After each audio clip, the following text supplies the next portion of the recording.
The animal control officer stared at me across the metal desk. 2:47 p.m. on a Sunday. Ma'am, you're saying your mother-in-law attempted to poison your dog with chocolate chip cookies laced with xylitol? I pushed the evidence bag forward. 17 cookies. Lab results. Vet records showing Biscuit's blood sugar had dropped to 47. The worst part wasn't that she'd tried to kill my golden retriever. It was that she'd smiled at me that morning and said, "I made treats for the good boy." 3 months earlier, my husband Adrian and I made what felt like a compassionate decision. His mother, Beverly, had been evicted from her senior living facility, something about personality conflicts with staff, and needed somewhere to stay temporarily. "Just 8 weeks," Adrian promised, squeezing my hand in our driveway, "until we find her a new place." Beverly emerged from the car, designer luggage in tow, and her nose wrinkled the moment Biscuit bounded over to greet her. "Adrian, darling, you didn't tell me there was a dog." She said it the way you'd say infestation. "Mom, you've met Biscuit before, at our wedding, and Christmas, and I have severe allergies." She dabbed at her completely dry eyes with a tissue. "The shedding alone could trigger an episode." I watched Biscuit's tail stop wagging. He sat down, confused. That first week, I noticed small things. Biscuit's water bowl moved from the kitchen to the garage. His bed relocated from the living room to the laundry room. His food switched to the cheapest brand. "It's better for his digestion," Beverly insisted. "Adrian, this is getting—" "She's adjusting," he'd say. "Be patient. She's been through a lot." Week 3, I came home to find Biscuit locked in the backyard. It was 94 degrees. His water bowl was empty. "He was barking," Beverly said, not looking up from her crossword. "Disturbing my program." My hands shook as I filled Biscuit's bowl. He could have had heat stroke. "Don't be dramatic. Dogs are outdoor animals." I called my best friend Stella that night from my car. "Tell me I'm not crazy." "You're not crazy. Document everything. Photos, timestamps, texts." "That feels extreme." "Trust me." I started a folder on my phone. June 15th. Dog food replaced without permission. June 18th. Water bowl empty again. June 22nd. Found Biscuit's collar in the trash. Beverly said it looked old. Then came the comment that made my blood freeze. Week 5, I was cooking dinner when Beverly announced, "You know, my friend Constance's daughter had a dog with a shedding problem. One day it just stopped being an issue." She smiled. "Sometimes problems solve themselves." Adrian laughed nervously. "Mom, what are you—" "I'm just saying, wouldn't life be simpler?" July 3rd, 9:30 a.m. I was working from home when I heard Beverly in the kitchen, humming. Through my office door, I watched her pull Tupperware from her room and arrange cookies on a plate. Something felt wrong. Biscuit was hypnotized, his tail wagging. "Beverly, what are those?" "Chocolate chip cookies. I thought I'd give the poor thing a treat since you both ignore him so much." She held one out to Biscuit. "No!" I lunged forward, knocking the cookie from her hand. Biscuit looked startled. "Have you lost your mind?" Beverly clutched her chest. "I was being nice." "Chocolate is toxic to dogs. You know that." "These are barely chocolate. Don't be paranoid." I picked up the cookie. It was studded with chocolate chips, but something else caught the light. White granules mixed throughout. My stomach dropped. "What else is in these?" "Just sugar substitute. I'm pre-diabetic, remember?" She reached for the plate. I pulled it away. "What kind of sugar substitute?" "I don't know, the one from the health food store. Xylitol something." My throat tightened. Xylitol. 1 gram could kill a dog Biscuit's size. These could kill him. Beverly's face remained perfectly calm. You're being hysterical. It's just a cookie. I took the cookies to our vet, Dr. Morrison, who'd known Biscuit since he was a puppy. She tested 1 cookie. Came back 20 minutes later, her face grave. This has enough xylitol to kill a dog 3 times Biscuit's size. She handed me the lab report. Who made these? My mother-in-law. Does she know about xylitol toxicity? I showed her my phone, Beverly's search history from our shared family computer. July 2nd, 11:43 p.m. How much xylitol kills a dog? July 3rd, 7:15 a.m. Xylitol poisoning symptoms timeline. Dr. Morrison sat down heavily. You need to call the police. That night, I showed Adrian everything. The searches, the cookies, the lab report. He stared at the screen for 4 minutes. There has to be an explanation. Adrian, she Googled how much xylitol kills a dog the night before she made these cookies. Maybe she was checking to make sure it was safe.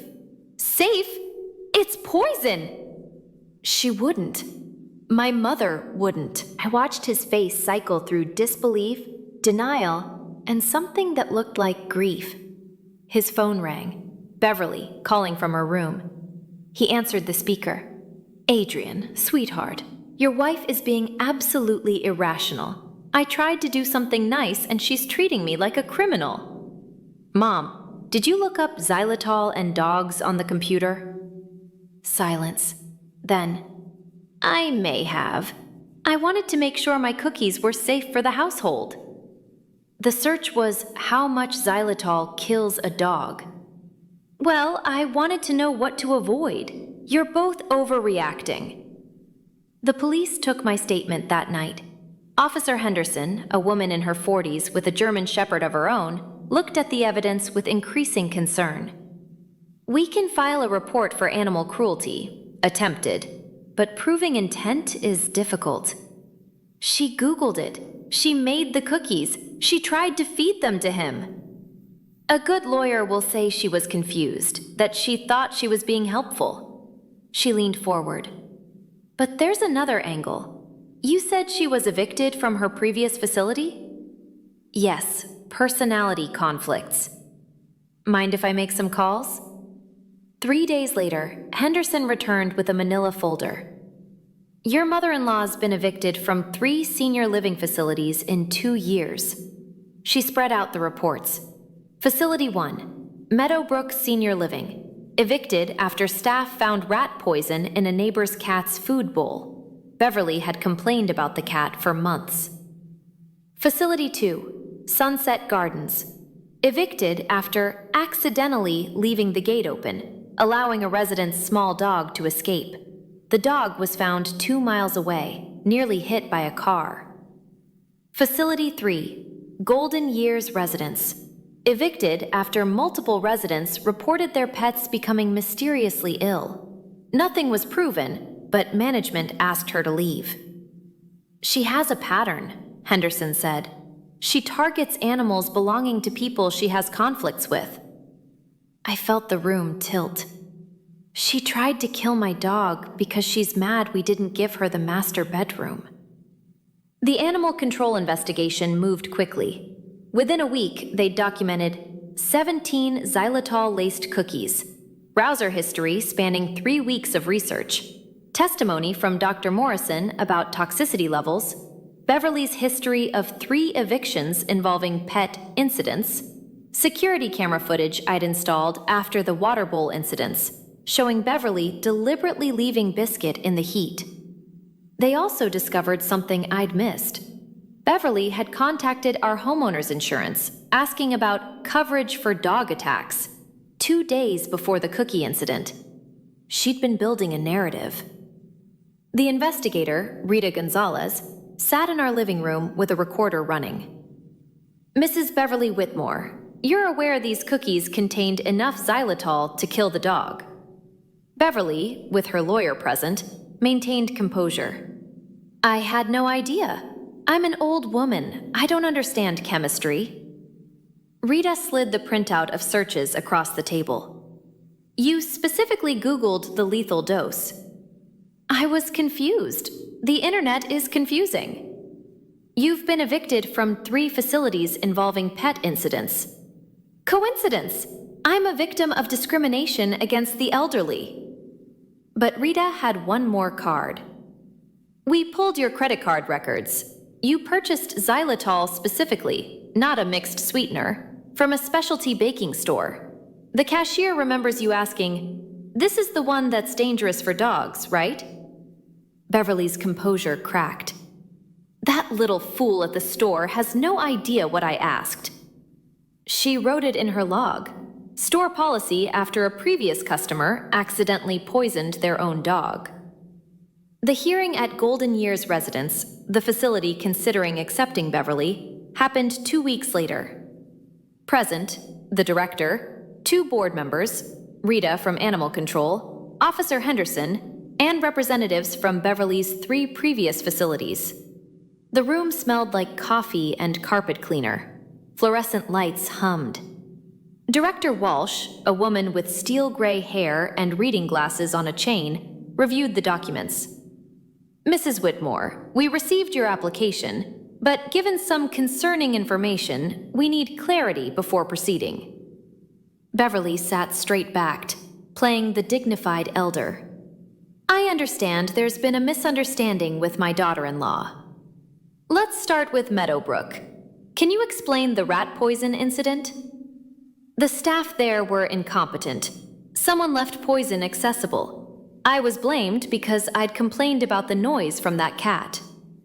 The poison was in a sealed container inside the cat owner's apartment, only found because the cat survived and vomited it up. Beverly's jaw tightened.